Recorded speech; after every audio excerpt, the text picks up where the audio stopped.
All right, it is 1:30. So quorum being present, I will call the meeting of the Jefferson Transit Authority Board to order at 1:30 p.m. on Tuesday, December 26th, 2025.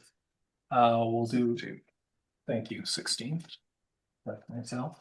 We'll start with a roll call. We'll do the board in the room, board online, and then staff. So board in the room. Greg Brotherton, Jefferson County. And Thomas Portales. John Nowak, Port Townsend School District. Heidi Eisenhower, Jefferson County. Heather. Heather Dudley Nolet, Jefferson County. Vivian. I guess we can get Vivian in there too. I am Vivian, Quilcene School District. All right. And then staff. Nicole Gothier, General Manager, Jefferson Transit. Miranda Nash, Finance Manager, Jefferson Transit. Sarah Pack, Mobility Operations Manager, Jefferson Transit. Desiree Williams, Fleet Facility Maintenance Manager, Jefferson Transit. Mel Lawless, Service and Training Supervisor. Charlie Jefferson Clark. Transit. Second day, sorry. Charlie Clark, HR Generalist. Wilson, Marketing and Outreach Manager, Jefferson Transit. Jamie Brooke, Grants and Procurement Coordinator, Jefferson Transit. Amy Hall, Fixed Route Operations Manager, Jefferson Transit. Amanda Watkins, Clerk of the Board, Jefferson Transit. All right. I feel like saying that a lot. Jefferson Transit, Jefferson Transit. Next is public comment. So JTA did not receive any written public comment since our last board meeting. Does any member of the public wish to give a comment? If you're online, please raise your hand. If you're on the phone, press *9 to raise your hand and *6 to unmute. And I think you said we don't have anybody. Not have any of these online. Participants, but Kelly's on. As a participant.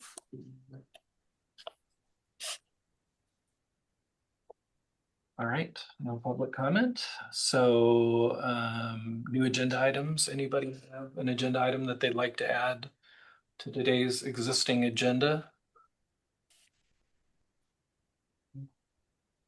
All right.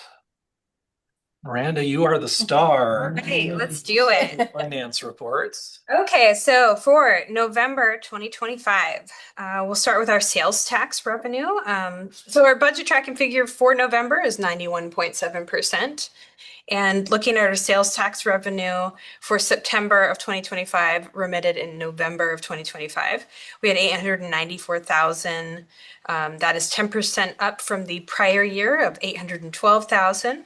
And cumulatively, we are up 6% year over year.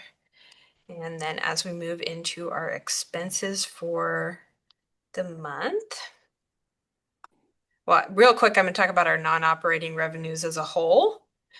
With our budget tracking figure of 91%, our total non-operating revenues is actually 75.4% under budget. That is primarily due to our taxes, our sales tax revenues, which is 74.2% over budget. So for our total operating expenses for, let me find November, I'm looking at October.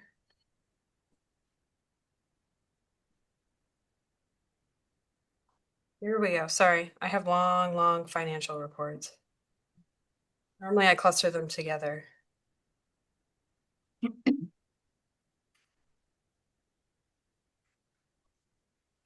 We might have to find another finance director. Go slow. Oh, Sorry about that. I ended up on October and I should be looking at November.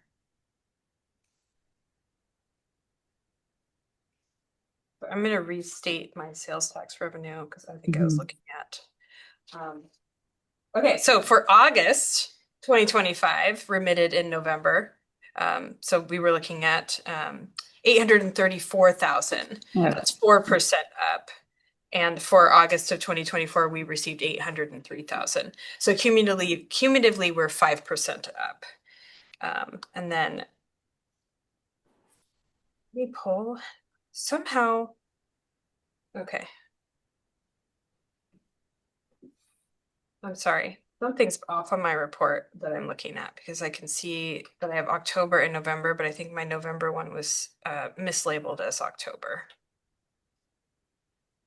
I know you guys have a lot to do today. Okay, we're back on track. We are 16.4% under budget. Labor is 11.9% under budget. Benefits is 16.2% under budget. Our services and user fees are 34.3% under budget. Materials and supplies consumed is 23.2% under budget. Utilities are at 15% under budget. Casualty and liability costs are 4.7% under budget. Taxes were 81.7% under budget for taxes, miscellaneous 50% under budget, and leases and rentals were 16% under budget. Any idea why we're 81% under for taxes? Because I estimated and we don't have any fair revenue. So Okay. when we cut that down, we don't pay on it. But just in case we bring in a service that we might, I do estimate it. It doesn't mean we're not paying our taxes. No, it's just that Budget. it was a big number. Yeah. And then our capital activity for November was our third maintenance bay construction as we wrap up the final invoices on that project, facilities maintenance building project, and our Haynes Place redesign project. Any questions on our November or October financials? Miranda, do you have just an overview of what's in miscellaneous? I do. Let me grab it.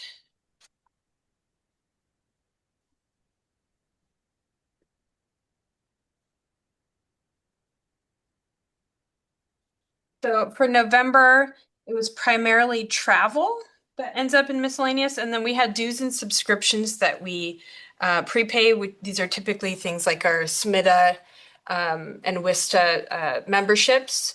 Okay. And they're allocated through accrual across the year. So those are the miscellaneous. Okay, thank you very much.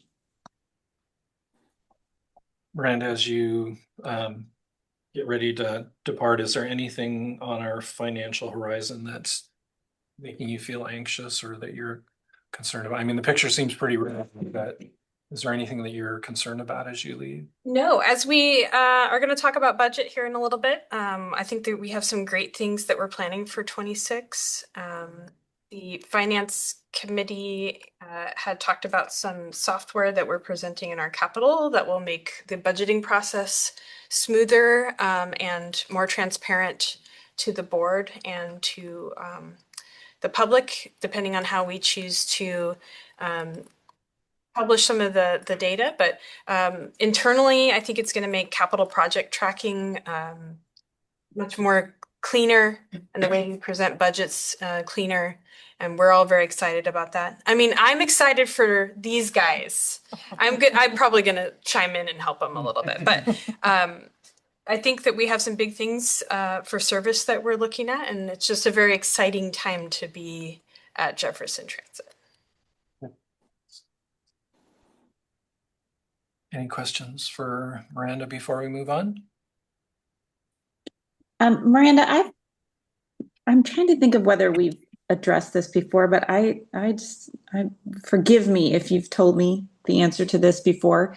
On the 2015 to 2025 cumulative sales tax, where there's the bar graphs all the way through 2025.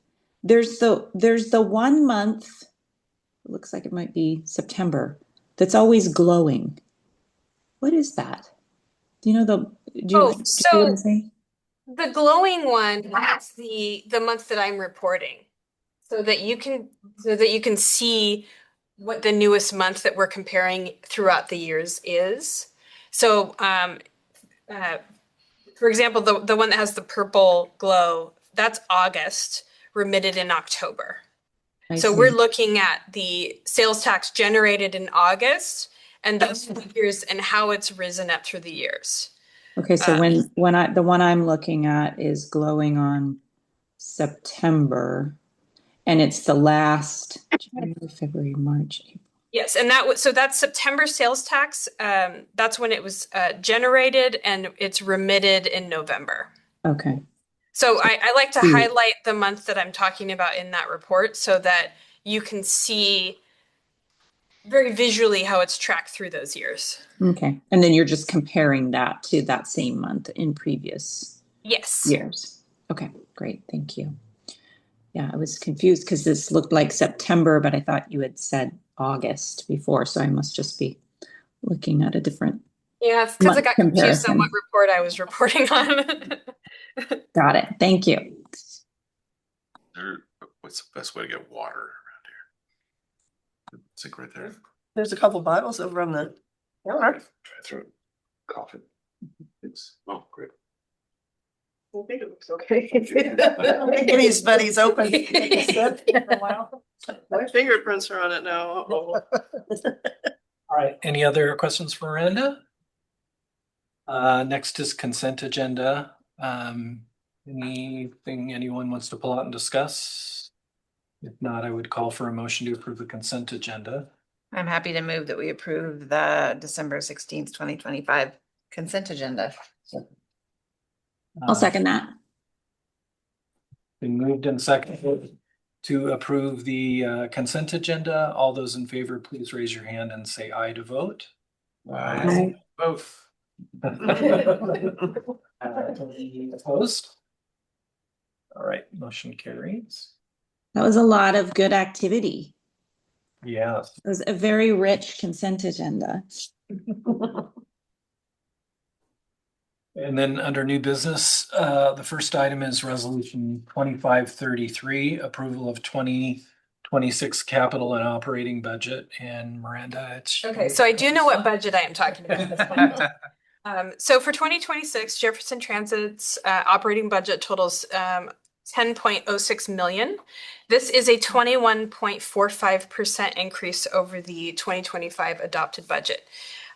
It's deliberate and reflects the transition from planning to implementation of service. Expansions that were identified in our comprehensive operational analysis, along with rising personnel and benefit costs.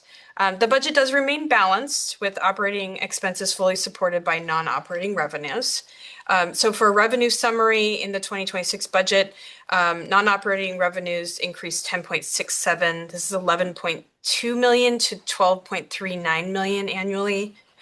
Sales tax continues to be our primary revenue source. And while the budget does show a 10.34% increase compared to the 2025 adopted budget, the underlying forecast assumes only 3% growth on actuals. And as Greg pointed out when we discussed this last month, if you were looking at figures to figures, it doesn't look like 3%. And that's because we accrue, and I did explain in the budget how those numbers, and hopefully that it was much clearer this time. Yes. Perfect. So the investment income remains strong at 950,000, reflecting continued favorable returns while being cautious for how the future might be. With potential interest rates softening. And our state operating grants increased due to the application of our transit support grant funds towards operating, with federal funding or federal operating grants decreasing slightly due to pass-through allocation adjustments. Overall, our local revenues remain strong and our state and federal funding is budgeted conservatively. As we get down to the key drivers of our 2026 operating expenses, labor expenses increased 24.35% and benefits increased 26%. This reflects a 3% COLA for represented and non-represented staff, step and longevity increases, staffing additions, and higher medical and insurance related costs. Additional increases in services, utilities, insurance align with our expanded service hours and our larger service footprint as we are planning for Sunday mid-year. It's very exciting. Department highlights, operations increased 28.74%. This is the largest departmental change driven by our expanded fixed route, midday or mid-year Sunday service pilot, and potentials for new demand response service models and the addition of 2 operators and 1 dispatcher position. Our administrative increases 11.3 3%. This is primarily from wage adjustments, insurance, utilities, and increased investment in training and professional development. Vehicle maintenance increases 15.31%, supporting expanded service hours, Sunday service, and higher fuel maintenance activity. Facilities maintenance increases 20.42%, reflecting higher labor costs and expanded facility usage. And our Olympic Connection JTOC increases 11.8%, supporting continued regional service in Western Jefferson County.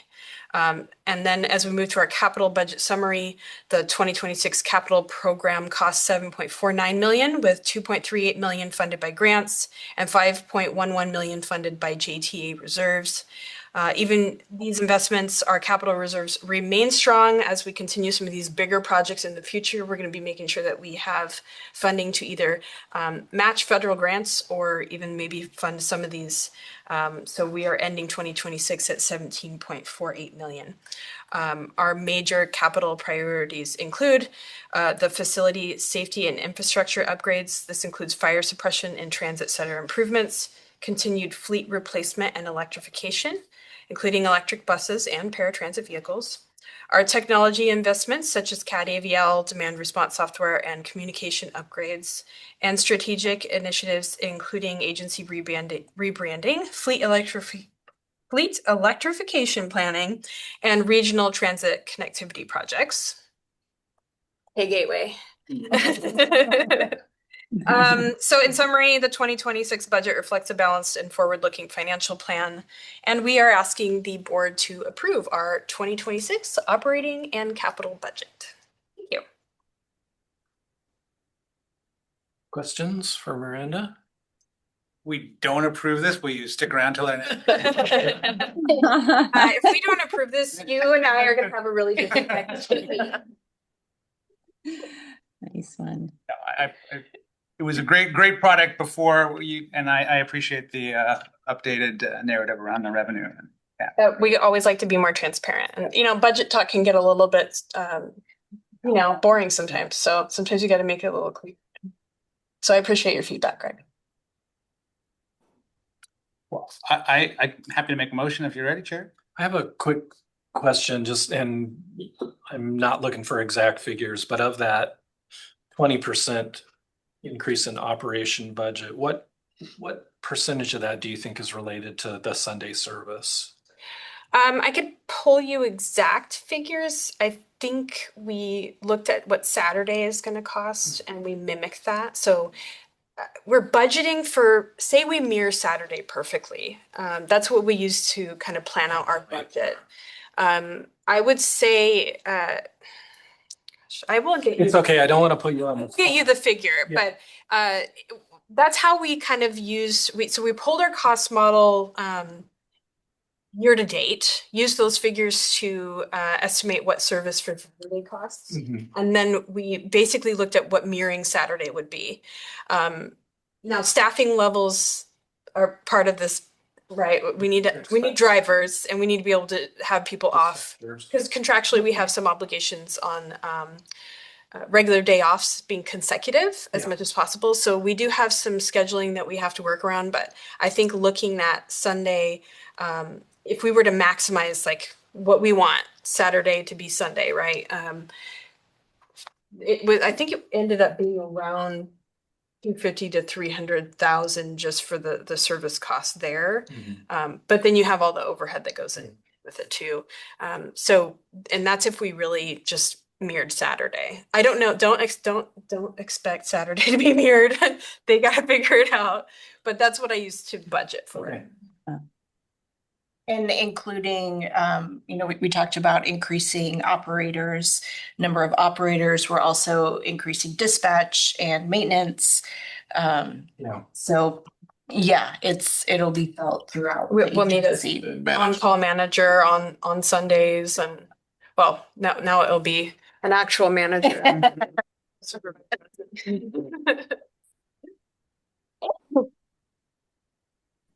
Excuse me. Right, the chair would entertain a motion to approve resolution 2533.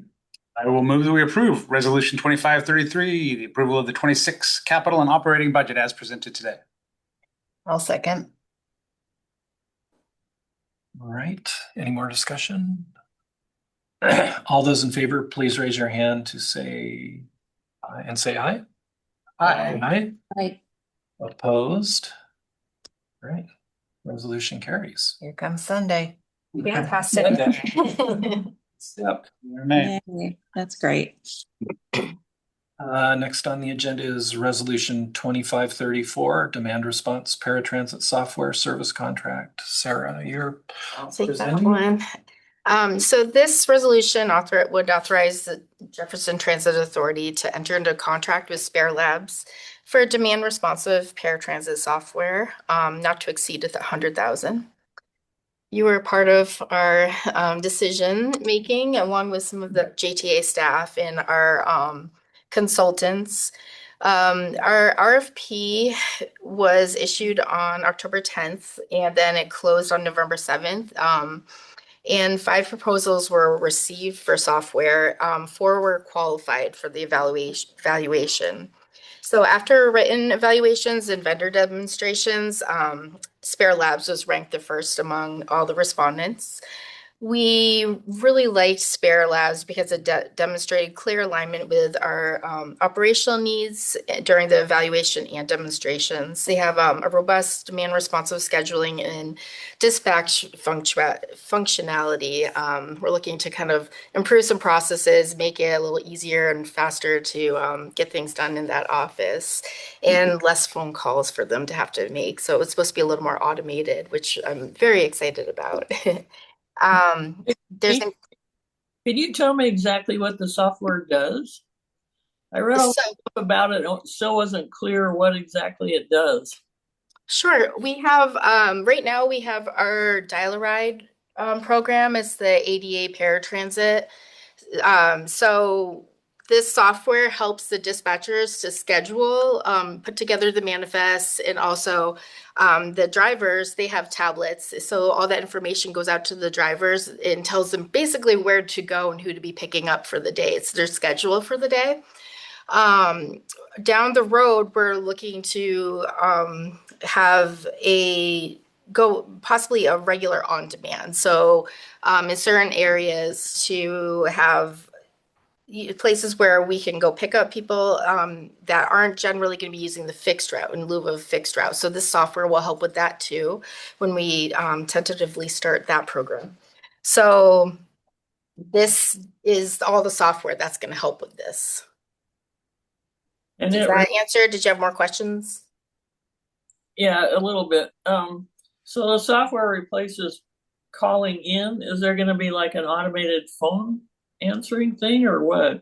Yes, some of the features are automated phone calls. It's not going to take away completely, you know, there's an aspect of needing to talk to people, of course, calling in and scheduling rides. But at the end of the day, our dispatchers, they call out all the people that are going to be on the manifest for the next day for our paratransit Dial-A-Ride.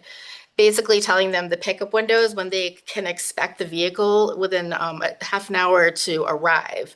So that's where the automated phone calls can come in. It'll just automatically call and say, you know, your ride is expected at this time, so please be ready to go. And then there are also features that it will let either text, I believe it was text, I think email or call, and let the individual know if their ride is on the way, kind of right before the ride. So that will actually take away some of the phone calls, you know, people calling in saying, hey, where's my, you know, paratransit, where's my Dial-A-Ride ride?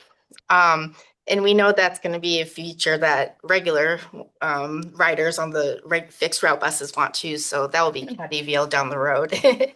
But this is just going to be for the paratransit. Yeah. Okay, great. And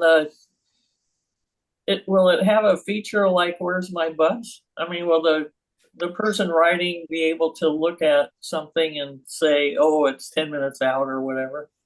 That's a great question. I believe the paratransit is going to be the automated callback, you know, calling to let them know when the vehicle is on the way. Down the road, when we start looking at our CADVL for the fixed route, that's where the application will come in, where somebody could actually look and say, hey, where's the bus, the fixed route bus? That's Okay. going to be a separate program. All right, thank you. Yes. To add some notes here. So this is a replacement for the current paratransit software that we have. We're wanting to upgrade our software to something that's I think going to work more with our dreams and wishes of getting CAD AVL, because the idea is that they'll be able to integrate in the future, where you can schedule on one service and connect with our fixed route services and have those kind of line up where you're able to use a multimodal approach to traveling in Jefferson County. And Spare's software has a lot of rider facing technologies that we appreciate to make traveling with Jefferson Transit easier. So the application is something that Sarah is really excited about, not only internally for improving efficiency in scheduling, but also externally in how we communicate ride information to riders, but also providing an easier way to do it. Right now, you have to call in to dispatch. It's all done by phone. There will be an app interface for riders to be able to utilize the service. And what Sarah said, there's always a need for over the phone communication. Our county is one of the oldest in demographic age in the county. So we recognize that not everyone is up to date in technology or even prefers to not use it. So they'll still be able to call into dispatch, but there's going to be more options for booking. And we're all excited to see how Spare can help us get there. Yes. So right now, This program is potentially will integrate with future stuff. It's not a interim step. It's a building block for the final outcome. Is that right? Yeah, so it'll start with the paratransit software because that's what we have right now, the paratransit program. And then as the year progresses, as we start getting ready for regular on-demand, demand responsive program, then it will integrate with that. And then down the road with our CAD AVL, it's kind of checking off all the boxes as we go on our timeline. Okay, thanks. I will say, as a former dispatcher, some of the issues that we have with Route Match will be addressed with Spare. And some of those are the ease in which a dispatcher can even book a ride. Right now, it's cumbersome. But also when we talk about putting together the manifests, it's trusting that the system will take into account how long it takes someone to load our vehicle, better access to addresses so that drivers can really have a better way to navigate to some of these addresses. But also for the dispatchers to optimize the manifests and make sure that we're increasing our productivity. So how many people on the vehicle at one time? Obviously, the more people you have on a vehicle at one time, the decrease in cost associated with providing that service. And as we know, dial-a-ride service is the most expensive service we operate. So a lot of other pluses, if you will, that kind of go along with this technology. And I think we had a really robust conversation with our finalists about what we were looking for and the services that they could provide. So pretty excited that we landed with Spare. Yeah, one of the things I was really excited about is that they partner with Google Maps, because one of the issues we do have right now is the mapping system isn't very accurate. So, and it's a separate application on the tablets. It's cumbersome for the drivers to try to figure out where they're going. So this will help with that and stay updated along the way.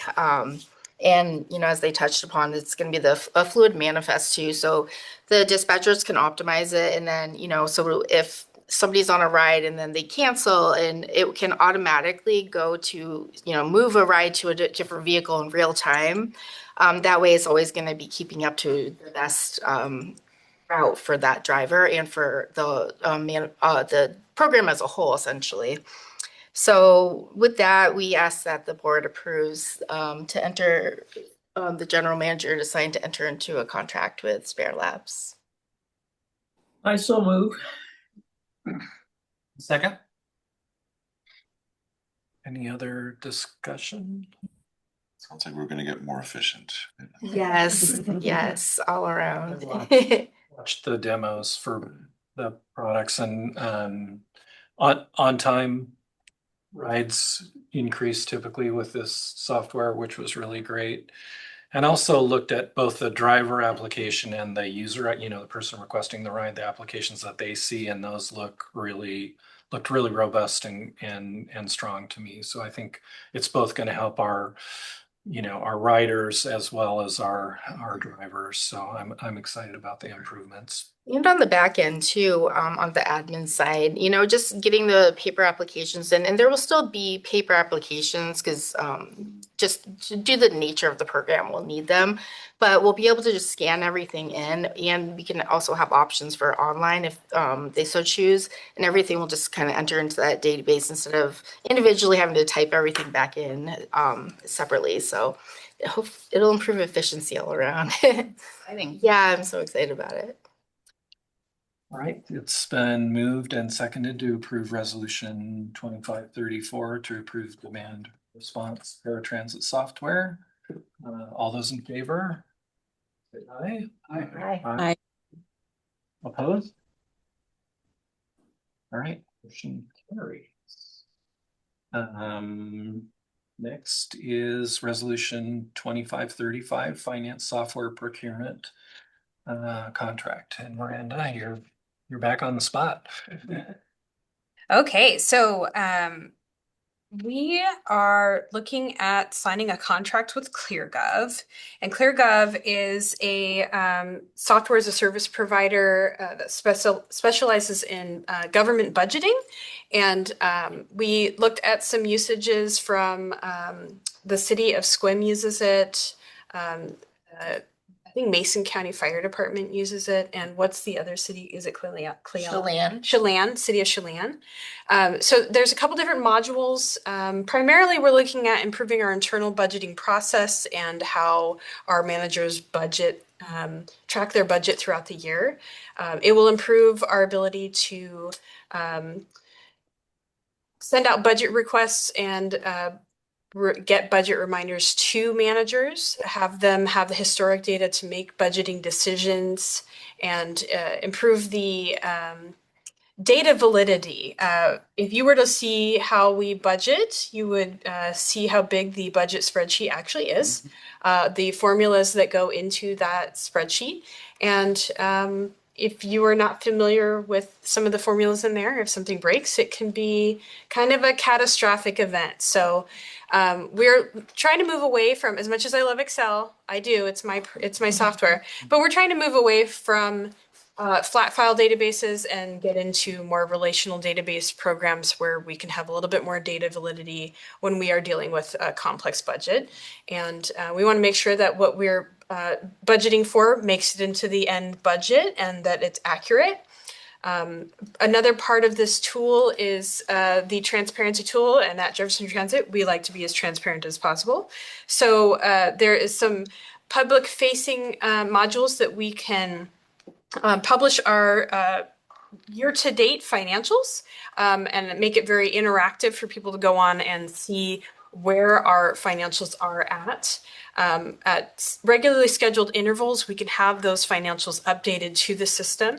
The city of Chelan has a great example of what that transparency tool looks like.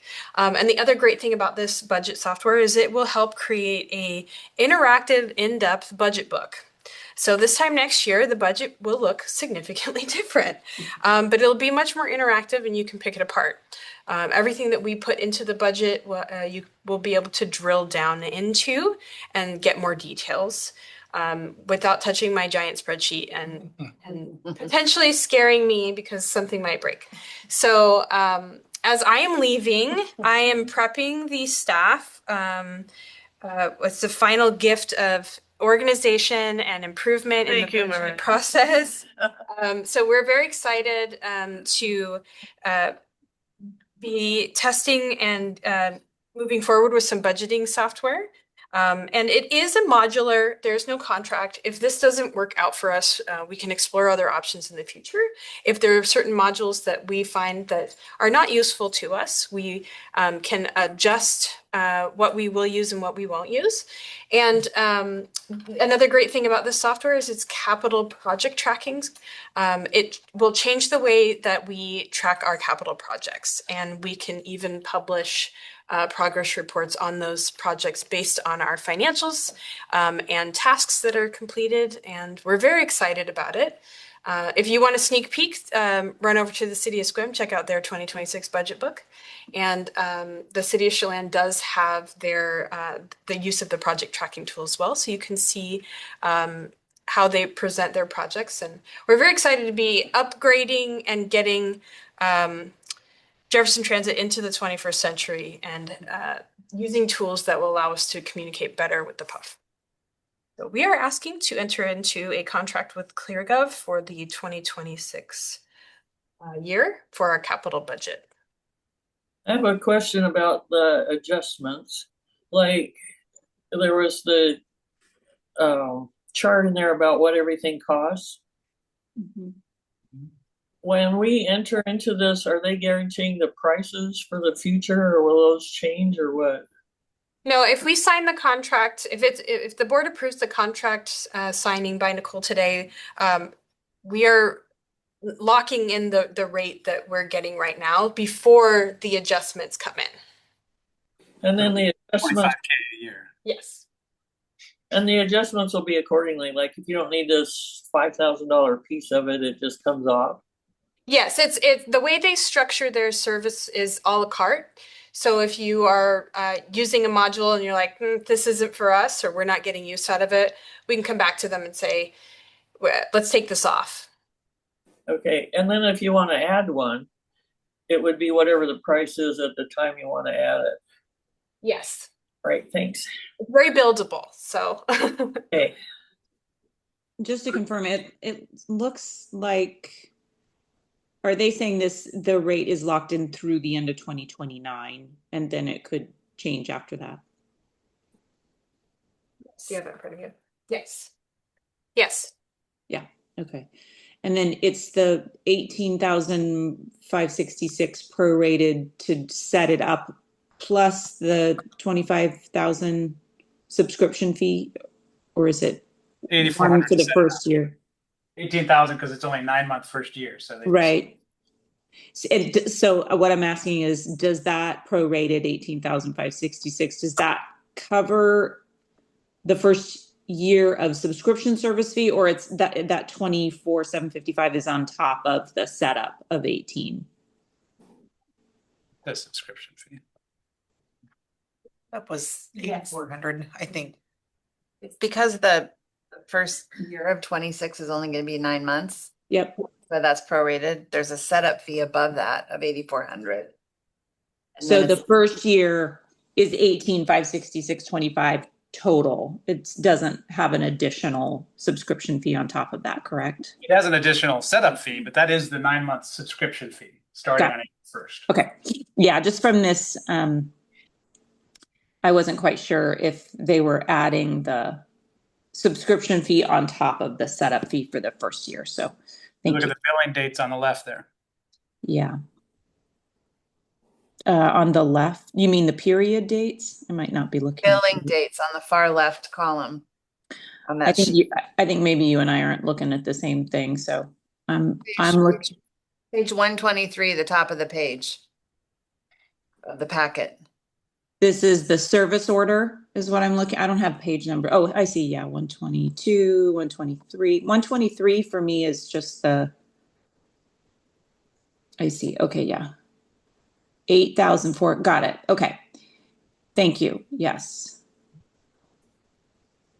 Greg and I had an opportunity to kind of preview a couple of the websites that use this software during the finance committee meeting, and I think at least I found it to be really easy to read, really transparent, and the drill down features were really, really nice. Yeah, Great. seems great. Are we gonna want this at the county? I was just Gravity thinking. module and take this. We'll see. I don't know. Let's get it implemented first. You know, I always hesitate until something. It's at the beginning. That's to that. Well, and I think the nice thing is that because there's some customizability with how you want to build your budget books and how you want to set up your transparency tool. What information do you want to be publishing? And I think that having the board provide feedback into what is the most useful information to you for decision making? What do you want to see? What do you think the public wants to see? And we can work together and customize that. So we're not just pushing out financial information. We're publishing what actually gives people information to make decisions and understand how transit is doing. And I think that's the most important part. Sometimes when you get into these financial reports, you're looking at it going, what? You know, if you're not in finance, sometimes it can be a foreign language. So if the more we can make it transparent and very just plain language, the better, because that's how we're communicating with the people who are actually utilizing our services and supporting transit in our community. And going to a relational database kind of removes a whole layer of potential errors Yes. and additional institutional knowledge. Curious about what the budget spreadsheet looks like. Just come see me. I'll show you. All right. Yeah, just going through the Chelan one and it's like really easy. Yeah. So the chair would entertain a motion to approve resolution 2535, finance software procurement contract. So moved. I'll second. All right, moved and seconded to approve 2535. All those in favor say aye. Aye. Opposed? I'm really happy to see, as on my way out there too, but enthusiasm by staff here to show the public, here's where your money comes from, here's where it goes. I mean, that would be my basic feedback. People can understand where it goes, you know, I think it's so helpful. All right, next is resolution 2536, marketing policy update. And Kelly, I think you are presenting this one, right?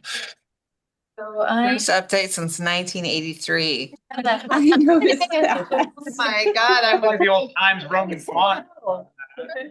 Marketing has changed a little bit since then. It has. Yes, I came across this policy in Reddit and I kind of laughed because it's more than 40 years old.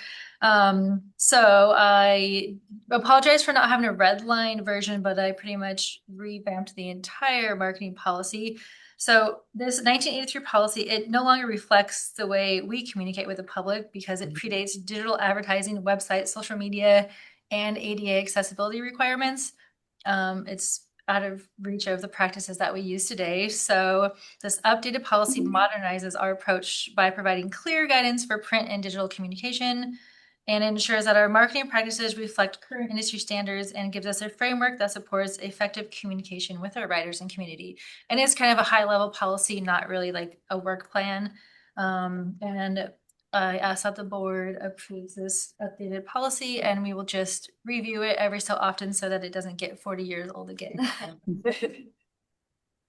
I think it looks great. I also want to just take this moment to say we approved your appointment to the Tourism Coordinating Council yesterday. So thank you so much for Kelly for, living, breathing what she works. But my one question about it was, I don't know if the marketing, like there's some communication that isn't involved in marketing, right? Like communicating emergent transportation issues or, like bus adjustments and everything. Does that belong in the marketing policy or is it just totally separate? Because I didn't see it and I was wondering if it should be an objective. Something like, emergent messages regarding JTA service to the public.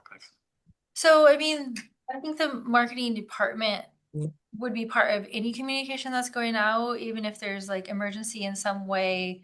I would be involved in that and putting out information. And then we have writer alerts too that go out. So yes. Are you basically pushing out those rider alerts? You're not crafting the messages, but you're kind of re-pushing them out into as promotional information? Sometimes I help craft language and I work with operations on language for the rider alerts, but sometimes dispatch and customer service craft the language for them. It just depends on the situation. Yeah, then I think I agree with Commissioner Brotherton to somehow reflect it here. Is that covered in another policy anywhere? Oh, rider alerts get pushed out. I don't think so, because So, just looking at some of the language, increase public awareness of transit services, route schedules, and resources. And then providing clear and consistent communication. I think it could be, it's encompassed within this. Maybe the language could be stronger in calling it out, but I do think it falls within how it's almost like a marketing / communication policy. So I do think that it encompasses through supporting public awareness of transit services. It feels like you could just add the word timely to that number 4 under objectives and could kind of capture the emergent. Clear, consistent, and timely communication. Oh, it ruins the alliteration of that sentence. I mean, just to try and keep it really simple, right? That's the goal of of a policy is to be clear and simple, but Yeah, I just feel like it's so core to the mission. I mean, it is what Jefferson Transit does. So it just feels like it should be explicitly noted here that it kind of is reflected in everything that you do, including marketing. It feels appropriate to specifically call it out. Yeah, I agree. It's a good point.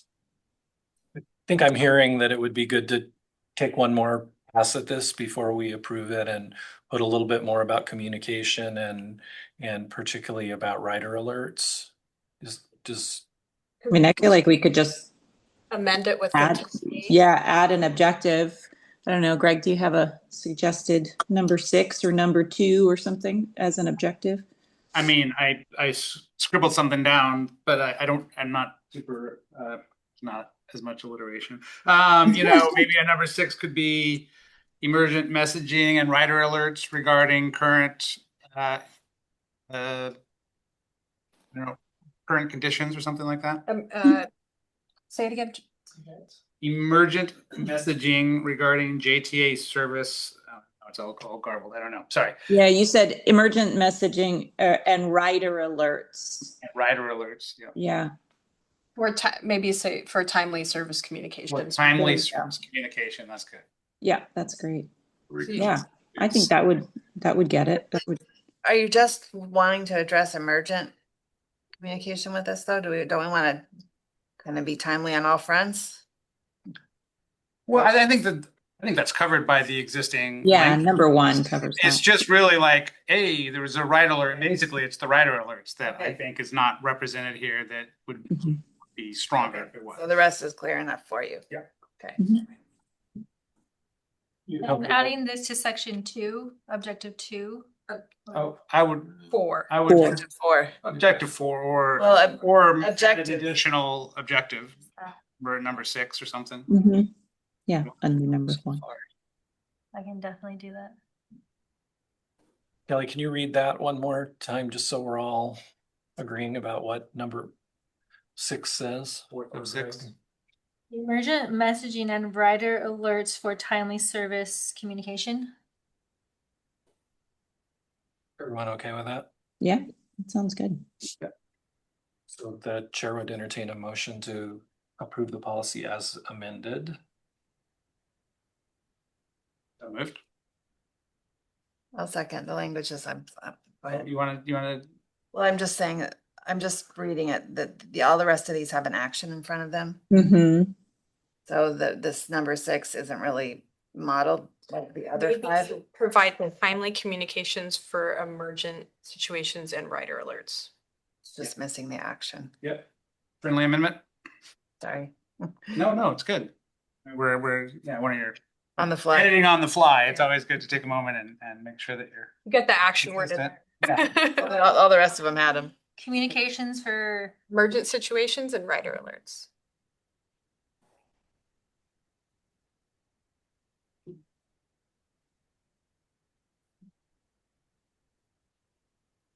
I'm happy to second. With the amendment. The amended amendment. Sorry, I thought you already had. All right, so it's been moved and seconded to approve resolution 2536 with the amendment. All those in favor say aye. I Right. All right, motion carries. Next is resolution 2537, approval of committee policy. Really, you're again presenting.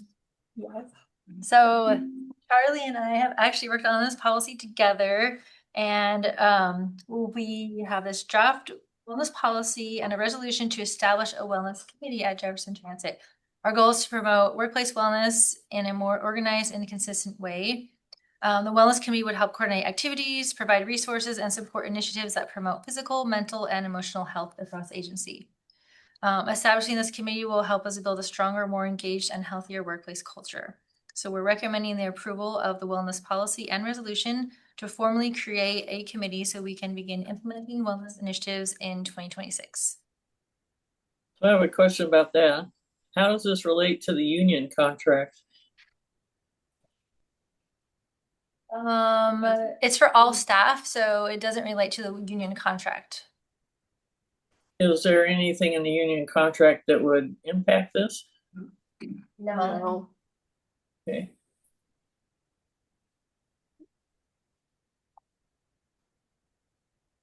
I love this idea. I think it's excellent and also aligned with, I know some goals of yours, Nicole, for the new year. So this seems really appropriate and well thought out. I would be very happy to make a motion if the chair's ready. I feel ready, so go All for it. right. I'd make a motion to approve resolution 25-37 and allow JTA staff to create a wellness committee. A second. That's great. All right, it's been moved and seconded to approve resolution 2537 to adopt the new wellness committee policy. All those in favor, say aye. I I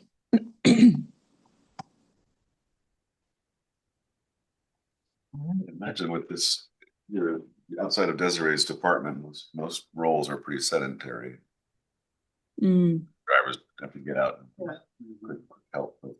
There'll be a bike trail right there soon, Ben. I'm sure They're out there working on it today. Not when I drove in. It's the road or do one lane traffic, but then they disappeared. So I don't know if the weather. We do have our walking trail, but sometimes you just gotta stop and take a break to go walk the trail. Right. That's Make true. you want to stand up and get tea. Rick, Jack's in the middle of the meeting. it looks like you have a question. Yeah, I just have one quick question. We have a policy like this at CTS. Is there going to be a monetary value attached to this? Yes. We like get, I think it's $150 a year that the company gives towards, whether it could be, family pass to the pool or to a gym or something like that.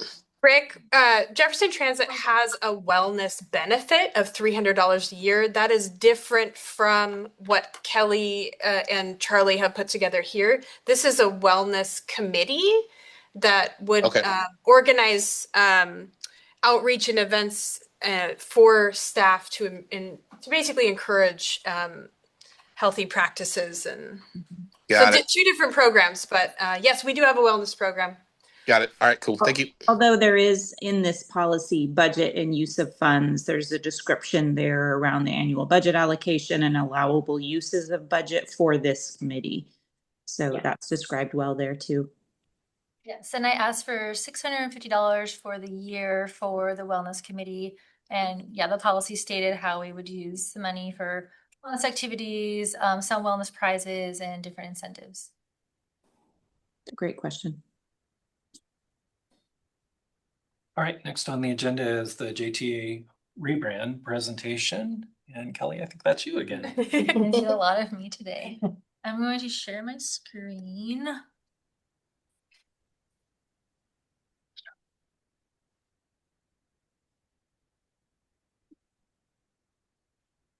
All right. So Jefferson Transit has been considering an agency rebrand for a few years, and as many of you know, a full rebrand is a significant undertaking that requires thoughtful planning and coordination. Today, I'll be walking you through our rebranding plan and the proposed approach for implementation.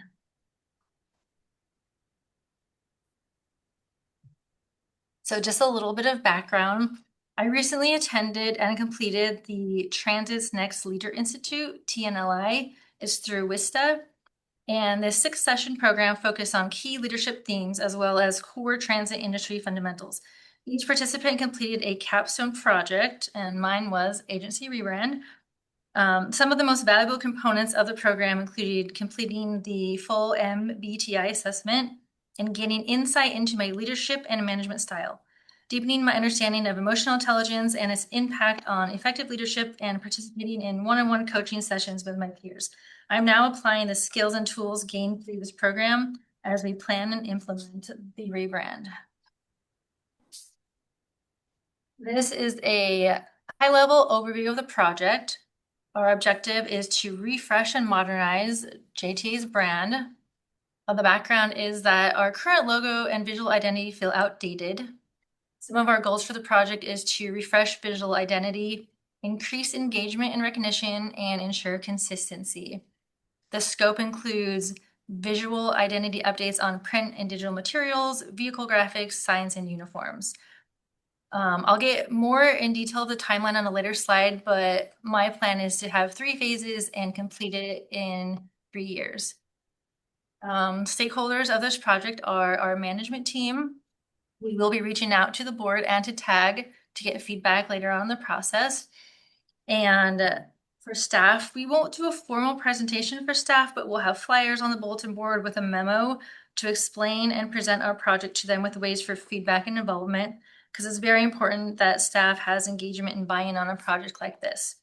And the community as well. It's so important to engage with our community, and I'll go in more detail about the community engagement part later too. And lastly, it's so important that our branding reflects who we are and aligns with our values. Project objectives: strengthen connection with the community, build meaningful relationships that foster trust and support, increase public engagement and brand recognition, make JTA more visible and appealing to current and potential riders, align brand with agency values, ensure that our brand authentically reflects our mission and values, modernize JTA's visual identity, update our look to be fresh, approachable, and relevant. These objectives are all very important in an agency rebrand. This rebrand isn't just about updating the logo or colors. It's about creating a stronger connection with our community. By improving visibility and making the brand more relatable, we hope to reach riders who may not currently see public transit as an option for them. Our current logo and visual identity feel outdated. They no longer reflect the energy, values, or direction of the agency. This rebrand gives us an opportunity to realign how we present ourselves to the public so that our image matches who we are today and where we're going as an organization. We plan to create a look that's modern, professional, and welcoming, and that truly represents who we are. Having a refreshed brand will help the community connect with us more easily, making the agency recognizable on every part. This rebrand will bring everything together, from our signage and vehicles to print and digital materials, creating a unified presence in the community that hopefully gets everyone excited to ride the bus and learn more about JTA. So this is my timeline. I have a question. Yes. Can you tell me, have we had any comments from the public about our brand at all?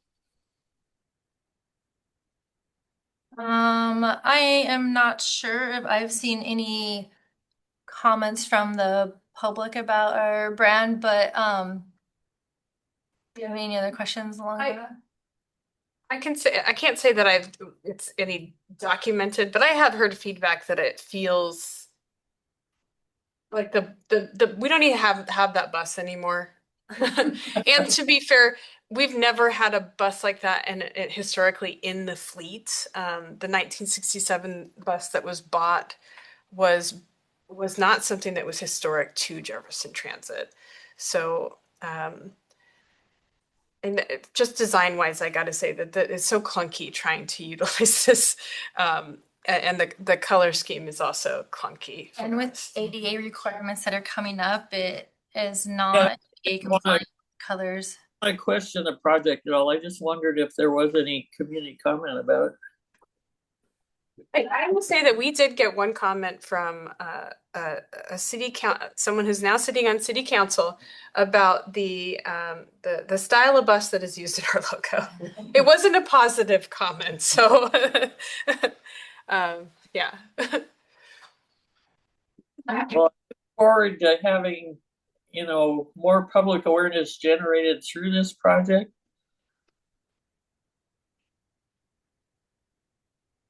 I'm sorry, what was that?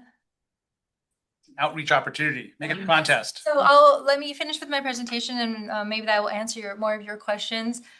So for the timeline, we're starting in 2026 with I put RFQ because at the time I didn't know, but we actually are doing an RFP. Sometimes those are confusing, which is which. So we actually have just published the RFP today for consultants to help us with the project of the rebrand. And then we hope to finalize that at the end of February. And we'll do a kickoff meeting with the consultants and work with them. We'll bring it back to the board in June and tag in July to get their feedback. And then we will also reach out to the community in June and July, hoping to finalize everything in August. And then that's when the fun part starts of actually rebranding everything.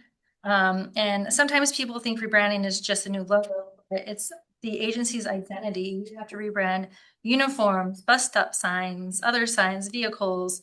We have to think on the vehicles. Do we want to do full reps, partial reps, decals? So there's a lot to a rebrand. And my plan is in 2026 to get all the uniforms, signs, staff vehicles, and a partial number of fixed route and dialed route vehicles rebranded. And then in 2027 and 28, we will work on rebranding the rest of the vehicles and think about how our bus shelters fit into this rebrand. I have outreach sprinkled throughout the timeline because at the beginning, I'm going to reach out to the public and let them know about the project and the timeline. And then once we have the consultants, reach out again and about the community engagement piece. And then the exciting part when we have our new logo and branding to show everybody. And then at the end of the year, just kind of a recap of what we did and what to expect for 2027 and 28 and explain why we can't rebrand all of the vehicles right at once because it is more of a time consuming to do the vehicles and expensive as well. Kelly, how much does a bus wrap cost? They are upwards between 40 to 60 grand, I believe, from what I have looked into so far. So. Beautiful Ritual. MCIs. Yeah. So they're beautiful bus wraps, but they're worth there's some money tied behind those. So Kelly, you mentioned ADA requirements with visuals. I kind of got lost in the other conversation. Can you just highlight some highlights? Yeah, so the Department of Justice is passing the law or has passed the law that all public agencies have to have all digital communications compliant with ADA accessibility by some agencies have to do it in April 26 and other agencies are April 2027. And there's a whole entire report called the WCAG that's very technical that goes through all the ADA requirements, but color contrast is one of them. And so depending what color text is on what color background, because it has to be easy for everybody to read it. And I'm learning about all of that right now. So our deadline is April 27. So I've gone through a training and working towards getting our website and social media completely compliant by then. And our logo is on everything that we. And what's the top color combination that you don't do? Yellow on a red background. It also has a blue outline around it, and the yellow text has a red outline around it on blue. So it's not. I remember talking about this at the county fair. I think it was my first year as a commissioner or second with some people who came to our little booth and talking about the colors and how they were hard to discern between the colors. Exactly. And our logo is very busy and it almost seems cluttered and hard to read. So having a very, a simple logo is a lot better. Mm-hmm. I've heard that someone in our agency is really attached to the red color, so. I can tell you it's not me. Someone's attached to the red, I think, because the agency keeps buying red shelters. Right. So there's an attachment there, To the red. monetary attachment. My question is, so this means like literally the colors on the bus would potentially change colors. Now I remember I always think of Jefferson Transit as being green. Yeah, This is I way remember back. that. I'm with you. Green and white. That is The mo- Tree logo with. right with the tree. No. I always wish they looked that way, but now maybe it's just being an old timer, but. Getting some feedback right now, Kelly. Yeah, I'm on out the door, so I can throw it in. Okay, because in June and July, when we do our community engagement Yeah. part, you can definitely give us your feedback and. Nicole's like, but by red. Is there a way to collect feedback all during the process? I will be collecting feedback just in June, July for the community engagement because that's kind of how it works. We'll be working with the consultants to come up with designs. So for the community engagement part, let me tell you my plan. One, it's really important to have community engagement and have input from the community on a project like this. So after we have input from staff and our management team and the board and TAG, my plan is to narrow it down to 2 or 3 designs, and then we're going to put those out for the community to vote. So I feel like this gets us out in the public. It gains excitement around transit for riders, non-riders, and potential riders. Including the community will build trust and transparency and get them thinking about our agency and riding the bus. Having the community vote on the final design and choose it will make our brand reflect the people we serve. Hopefully, when the community sees our new logo on buses with the new branding driving down the road, it brings a smile to their face knowing they are part of choosing the new brand. Yeah, I just think, people have ideas kind of randomly. They don't save them for a certain month. And if you had a way to collect those ideas along the way, they would be ready for them, especially June and July when people are on vacation and they're doing stuff and it's not a routine kind of time of year. So I will be doing outreach all throughout the year for the project, and people can always email me or leave comments on our social media for all the outreach. It will be on our website. So yeah, we will take feedback throughout the entire project, but the community engagement part will only be in June and July. Okay, well, I would like to see the feedback collected and distributed, like to TAG or to us during the appropriate times. So I can that definitely don't do that. have ideas on hand. Yeah, I can collect that, and then when I come back to the board in June and TAG in July, can share any feedback that I received. All right, my last slide. With any big project success is important. And to show project success would be brand awareness in the community, increased ridership, positive feedback, increased engagement, and that staff members are proud to represent our new brand. All of this relates directly to our mission and purpose. It's important that our project aligns with our mission because it ensures everything we create supports our larger purpose, serving our community with integrity, reliability, and care. When our work reflects our mission, it strengthens trust, builds consistency, and reminds both our team and the public why we do what we do. And our mission to provide safe, reliable, comfortable public transportation service in Jefferson County, which is cost-effective, reduces energy consumption, and contributes to the cultural, environmental, and like my thing is in the way now, so I can't see, and economic betterment of the residents of Jefferson County. So that is all. Does anyone have any other questions? I think it's really exciting. My only question is, do we really need a consultant? Can you do this? Well, I think there's so much more to it than just designing the logo because there's the vehicle wraps and designs for vehicle wraps and stuff like that. And it's like the whole agency visual identity, not just a logo. So I think bringing in professionals for this would be very helpful because it's a huge undertaking. And Yeah, they can help us The with. last process was done in-house, just. Okay. Yeah, okay. Put it in there. Yeah. It's done in-house. I'm saying that I'm not capable of designing a logo, and I put together some ideas throughout the years that I've been working here. But I just think because of an agency rebrand encompasses so much more than just the logo, that it'd be nice to have consultants to help us through the process. We got a question. If we're looking to wrap the buses, are we looking for like a uniform wrap for all buses? Or is it something like if we're looking for community outreach, we could incorporate like a local artist to wrap the bus with a design such as what Clown Transit has done? You know, I really liked when Clown Transit did that, and I think it's open for that. I think when the consultants are here, they'll help us determine how much it really costs to wrap a bus in different types, because there's full wraps, there's partial wraps. Sometimes you paint or have decals. Yeah, I think that there's more to come in that the whole process with the consultants and figure out what would be best. You can picture him. I like the artwork. For bus. What kind of bus? Max Grover, he's a local artist. Yeah. Hey, he draws buses too.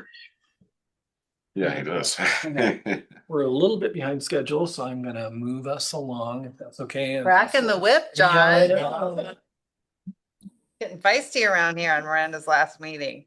And the next agenda is kind of important. So on our agenda is a proclamation honoring Ben Thomas. Oh my goodness. Councilman Thomas, we're gonna miss you. We're gonna miss you. So we got you a few little items. The first is a red cup. Our outgoing logo. Pictures items soon. And then with your name and the years that you have served. Aw. We have a proclamation and I'll read that. And then, of course, you can't leave without stop sign again. Vintage logo. Yeah, collector. I feel like this would be great in a garage or hung up. Hey. But all of our, Right in front of your house. yeah.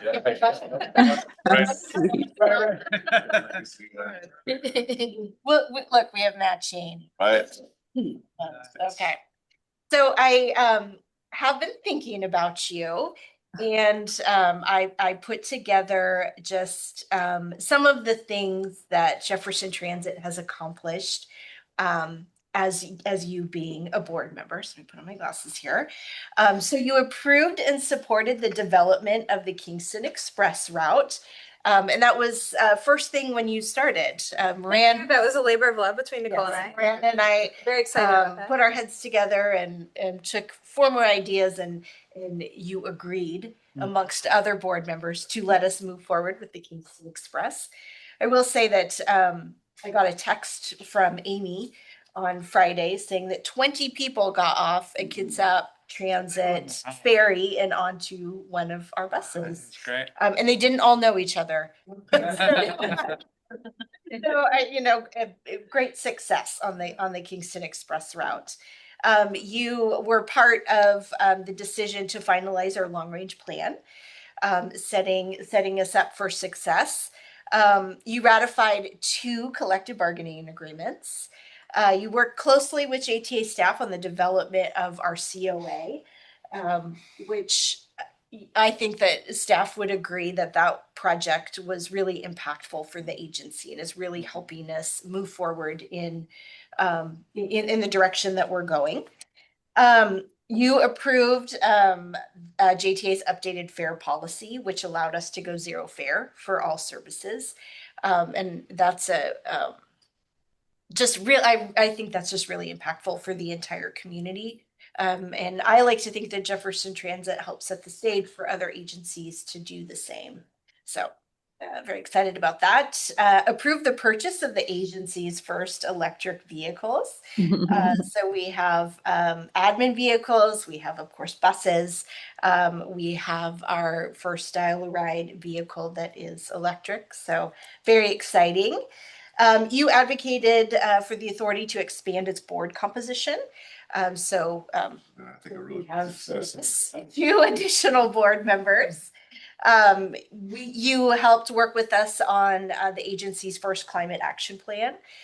Really excited about that plan because not a lot of agencies have a standalone climate action plan. And I think Jefferson Transit is a leader in that area. So that's exciting. You work closely with JTA staff on the creation of a new agency website. You supported the construction of our 3rd maintenance bay. You supported the construction of a new transit stop at Lawrence and Tyler, which is, I think, very impactful for that area, that transit stop. You supported the Gateway Visitor Center site plan development.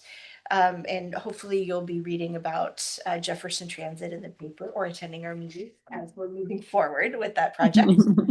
And you approved several service level increases, which have provided additional transit options to community members. We did that in 2023 and then again in 2025. So we also appreciate that when you are entering public spaces, that you throw on your Jefferson Transit hat and have advocated. Pin fell off though. I don't know. Oh, I used to always have it on my coat. maybe we can find another one. I feel like we probably over. But really appreciate that, and I know that our board represents different organizations or agencies, but it's always so nice when we're out and we hear board members advocating for transit. And I will say that's not always the case in agencies around the state, is that it's not always that you have really supportive board members who support public transit. So. We'll go to bat for you on social media too. I see you guys out. I see you. So You missed the most important one that I'm most proud about is being part of the hire of our general manager. I didn't leave that out, but yes, thank you. Hey, we're all really appreciative. All right. Extension, hopefully. We didn't forget that. Yeah. So we will miss you, but you will live on, and walk around with your cup. Yeah. So much. It's been a real pleasure being part of all this. It's a really good board. It's been fun to work with, and the 2 new folks have been added some dimensions we didn't have before, which is really helpful. Everybody on staff, thank you so much. Thank you. Thank you. And Ben, when we have green cups, we'll make sure you get one. I will be chiming in on the outreach stuff. I know that Nicole's not thrilled, but Right, actually. pick your battle. You want to work as a bus driver? Oh, that's a good idea. I'm going to be taking the bus more and more. I mean, that new Route 4 is really, I can go to work with my house to work basically. So selfishly, that works really well. That's great. Yeah. Very good. So there's a resolution, right? Well, it's a proclamation. We should read it. Okay. This is one we should read. I know they're often just. For B. Nicole, why don't you start? Okay, here we go. And then we'll go Around. and how do we want to? Then obviously goes onto the screen after me, right? So it goes Okay. to Heather, then Vivian, and then down to Ben. Okay.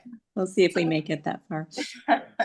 Whereas Port Townsend City Council member Ben Thomas has served on the Jefferson Transit Authority Board since January 2022.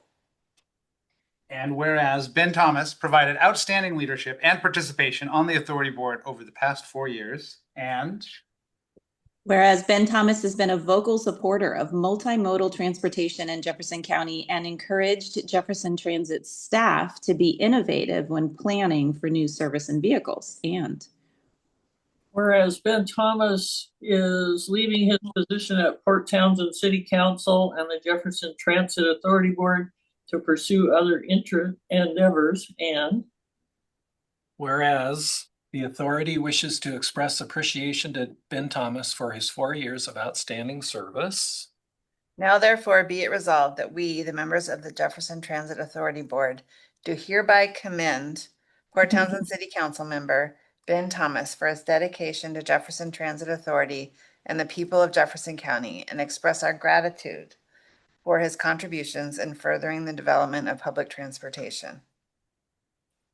Thank you also. And furthermore, along with the staff of Jefferson Transit Authority, we extend to him our best wishes for a happy and successful future.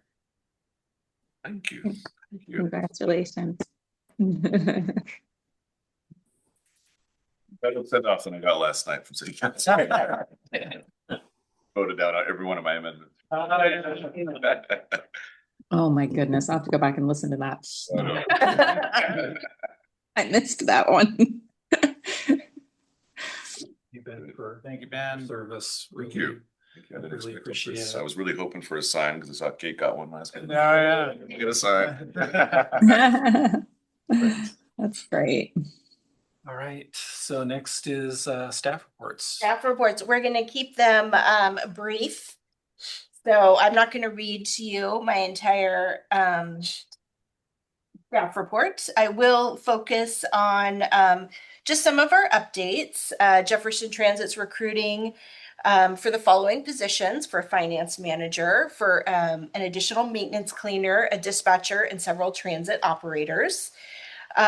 We are looking at kicking off a large public outreach campaign in early 2026. As the board has just approved our budget, we hit the ground running in January, publicizing our service additions that we would like to make in 2026. So look for that in first quarter. It's pretty ambitious to try to launch Sunday service in May.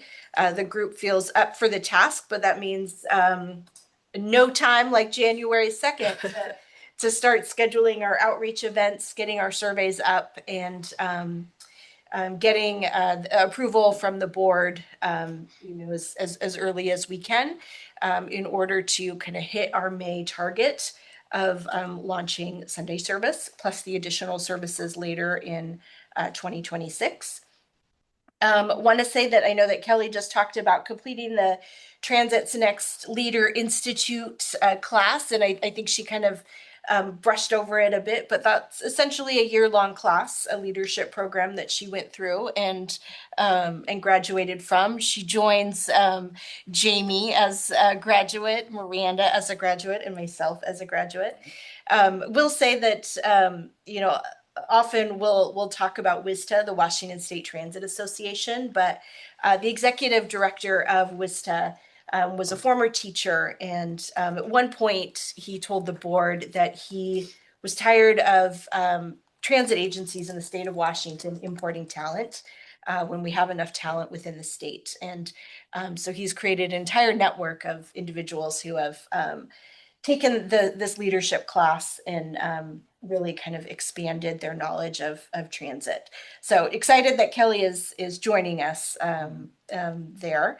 Hitting on some of the high notes of 2026 of our projects, resolving our fire suppression system issue for the third maintenance bay. We hit another roadblock, but we are still working through some of those issues. Beginning the rebranding process that Kelly just outlined, public outreach, some stakeholder and public outreach for our Haynes Place redesign. We've been kind of moving ahead with that project, and I'm really excited about some of the concepts that we've come up with. So excited to start sharing those with the board and with TAG.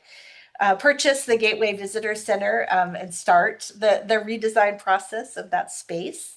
Continue work on the facilities building, hire and train transit operators and dispatchers, and then begin the process of transitioning over to our new paratransit software. So lots going on for staff in early 2026, but we're excited about it. Yeah, Miranda, you're leaving at a good time. I was gonna gave my update, so. see if you wanna like drive part-time, cause we're gonna need the help. Well, technically, my relationship with Jefferson Transit isn't ending. It's just changing. It's changing. I will be back on June 1st to do the building a property appraisal, so I'm already on the schedule. So any questions before I pass it off? Okay. Amy? Hang on, so I know we're in a time crunch, so as Nicole said, we have a heavy lift in operations to get a class of 7 for January to get ready for that Sunday service starting in May. In 2025, I want to highlight again that we added an evening Kingston trip Monday through Saturday, and that has been very popular. Like I said, I texted Nicole, I'm like 20 people. It's amazing. And wasn't even a holiday. We also added a late morning Brennan Triton Cove Monday through Saturday. Mason is hoping to hook up with us in February once they get their driver pool back up and running. Ridership on that has been steady. We also have been doing a lot of outreach. We've had local schools reach out. They have bike programs, after school bike programs, and we're going to be bringing a bus and we're going to be practicing. And I love that they're reaching out to us. I think it's great. So 2026, again, we're going to still keep going along with that COA. All the changes are exciting and it's a lot. And part of my support is going to be Mel Wallace, is our new service and training supervisor. He started yesterday and he came back today. Yeah. Huge win. Huge win. One of his mottos is wins and opportunities, and I love it. So excited to have him on board, and we're going to be doing some great things together. So we have 2 new transit operators released from training. A third one will be in the next week. So yeah, we're just going to keep recruiting. Ridership has been steady. Kingston, of course, has been busy. J-Talk is on our radar. Again, it's just been struggling. We need to get over there and start focusing on it. So that is on our radar for 2026 for sure. Are these monthly averages? Mhm. But for the whole month? Okay, Yeah, got it. yeah. With that, Let's ask one question on the averages. How much is of the increase over the last year is just the Kingston having well, the a Kingston's separate. separate? So it's Yeah. not included. Okay, Yeah, because we didn't want to inflate. I mean, that would be fun. great. Thank you. Yeah, Good trend. But yes, Kingston's increased significantly. significantly. Huh. And That's I will say the average fixed route, just the regular service is picking up too, Mhm. and that took a long time to start going up. So we'd love to see that in J-Talk, but that's the next. J-Talk's a different nut though, right? How do you It's a different- increase rider? It seems like, I know we're not doing Sunday service in J-Talk, but bringing the tourists on to J-Talk is the way that you can multiply that route, because there just aren't And the work. residents over there. You know, there's 10 people at Claylock Lodge that need to get to groceries, and I don't know. So Yeah, it's different because it's a lifeline service. So, but maybe that's why we start thinking of it outside the box. I don't know, when we get over there and dig into it. I tried doing it once when I was backpacking in Enchanted Valley, Oh, right on. and it wasn't worth it. I'm not as dedicated as Vivian. I drove, but I would love to be able to, and I know a lot of people would. You know, that connecting to tourism would be really a way, even though it's not the purpose of J-Talk. But it Harsh feedback, Craig. Oh, I'm sorry. Wasn't worth it. It would add like a day onto my trip. John Bello timed his Enchanted Valley trip for that and made that connection, but then he got to Squim and called Roxanne and she wasn't home, and then he called me and I went and got him because there's some Yeah. gap in service there, and it was funny. I was like, this is where you got stuck? Civilization. I'm glad I didn't have to drive all the way to the West End though. Well, I'm really glad that the West End is getting a better bus. I mean, that is a true pretty test exciting. to ride that one. Mhm. They're getting 3. Three.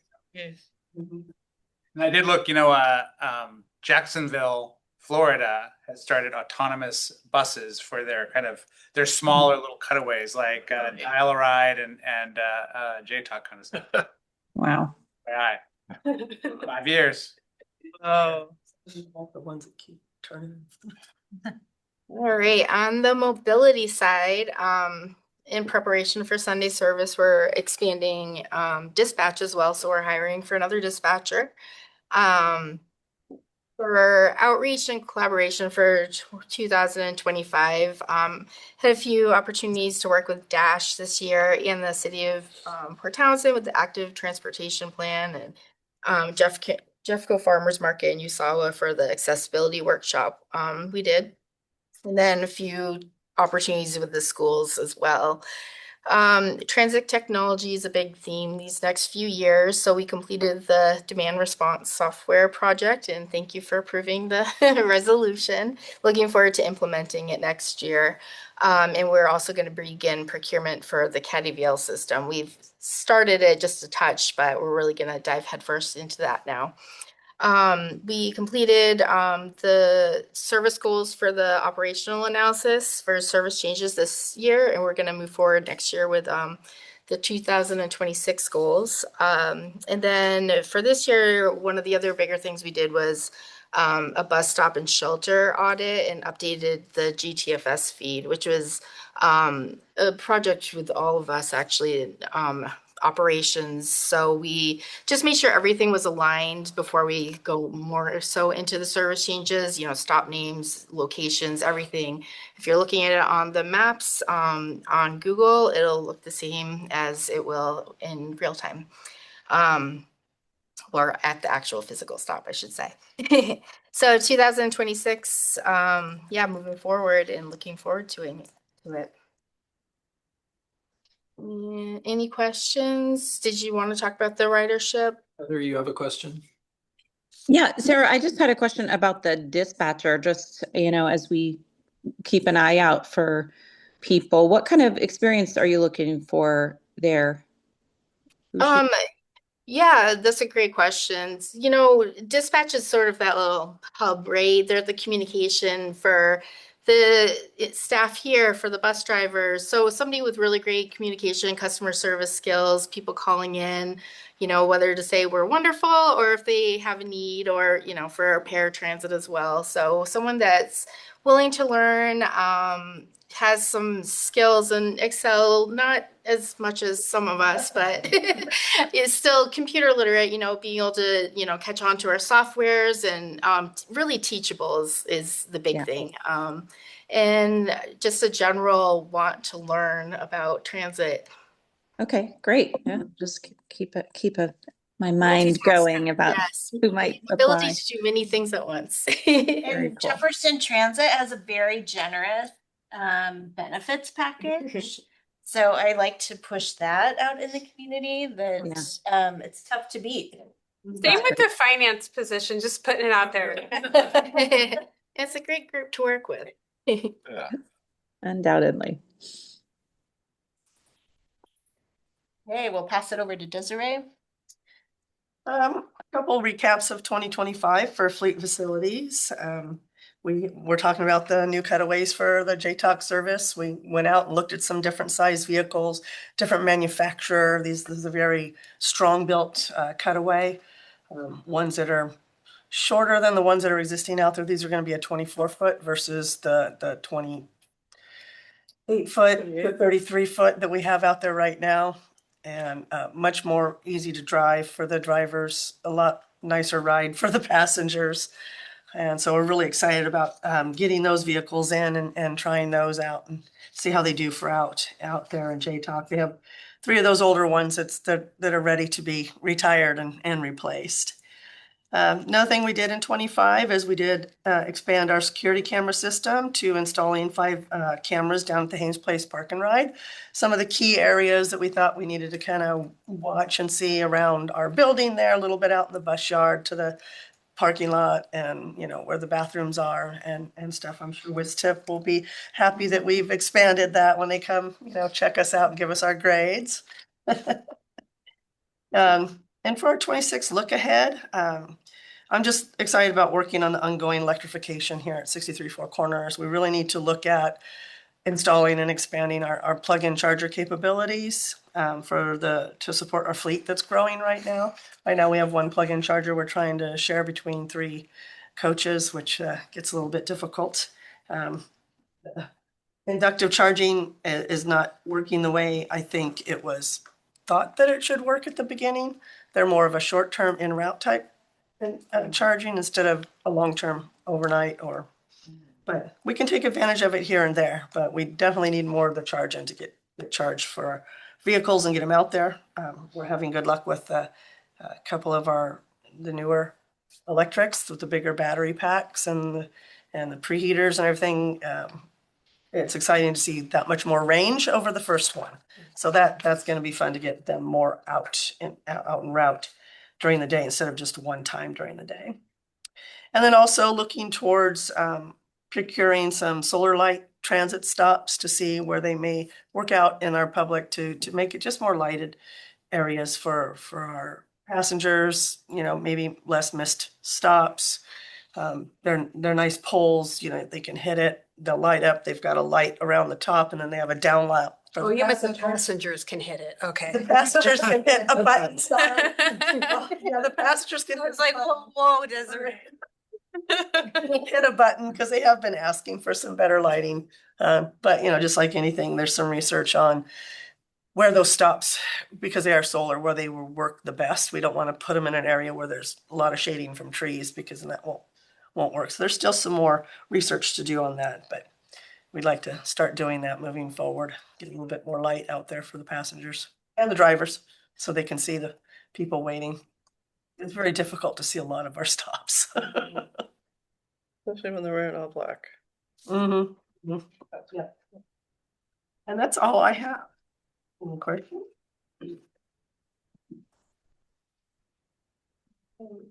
I am next. So I'll share a couple accomplishments for 2025. I worked really hard on creating an enhanced event presence. Just trying to really look at what events that we are attending and what we could do better for more engagement. So we did get the new tent with our logo on it, even though that logo will be changing. It's cool until then. I know, that's like very cool. I had a display board and I tailored it for each event so that was relevant for the event that we were at, and it had more information. So I think that I feel like we had more engagement in the events, especially at the fair, talking to more adults about transit services than just kids that were wanting to get prizes. So that was good. And then this year I worked on my first service change with operations and did outreach, and that was a big undertaking for all the print and digital outreach, the website, social media. We did multiple pop-up events, and we're doing it all again next year, and we have a plan and we've already done one, so it's all going to go very smooth and be great. And then looking ahead at 2026, I have a lot of projects, we all have a lot of projects in 2026. A big one for me is the digital WCAG accessibility compliance. I have to make sure next year that our website and social media and all of our PDF files that are on the website are compliant by the deadline in 2027. So really learning all about that and making sure that we have everything set in place before the deadline comes. I have a robust, enhanced print and digital advertising plan for 2026. So you'll hopefully see some more print advertising and social media. And I also have plans for JTalk to promote in the Forks Forum and do specialized ads for Forks to help improve ridership over there and get more people excited about riding the bus. And I'm working on video creation. So I'm learning how to create videos so we can do instruction videos and more social media reels. And I'm working with Clallam Transit on a traveling around the Olympic Peninsula with transit, and it hits the 4 counties, Clallam, Jefferson, Mason, and Grays Harbor. So we're working on a kind of brochure and map for that. So more to come when we have something that maybe we can show you guys as a draft. But we're trying to get it out before FIFA so that when all of the visitors are here, we can show them some fun things to go do around the Olympic Peninsula.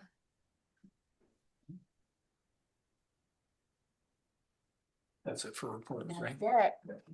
So then we have time for that. All right, next is public comment. Does any member of the public wish to give public comment? If you're online, please raise your hand. If you're on the phone, please press *9 to raise your hand and *6 to unmute. Nobody online?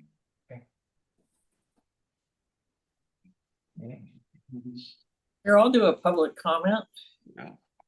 So in our consent agenda, we approved a out-of-state bus trip for training purposes. But I saw on the agenda there that we're spending $280 to get the person over to the airport and back. I'm disappointed that the transit authority doesn't use their own transit to get people over there. So we, when we put those numbers before the board, we're, really, it's just an estimation because we have not purchased plane tickets. We don't know right now what the flight availability will be. And if you are able to use public transit to get to and from the airport, just depending upon when we can get the most reasonable flights. So that the numbers included in that, in that breakdown really are estimations. If we can take public transit to the airport, we will. I've traveled to Spokane and flown and taken the Kingston Express. So part of our travel policy is that we choose the most cost-effective way to navigate in the area and to the airport or, whenever we can. And I think Jefferson Transit staff, we have a proven track record of carpooling and using public transit when we can. So Good. that's a worst case scenario. Okay, good. I hope it's a best case scenario and it will reflect the transit agency's mission and goals to. All right, I believe we've concluded our business, so I will adjourn this meeting of the Jefferson Transit Authority Board at 3:11 p.m. Our next regular meeting is February 17th, 2026 at 5 p.m. Note a change of time, everybody. Be later in the day to accommodate our county commissioners, I believe. Oh, for Monday. Tuesday after a holiday. Yeah, Tuesday after a holiday. All right, we are adjourned. Thank you, John. Nicely done, John. You've been. Thanks, Ben. Thanks, everyone. Happy holidays. You, Michael. Bye. Holiday.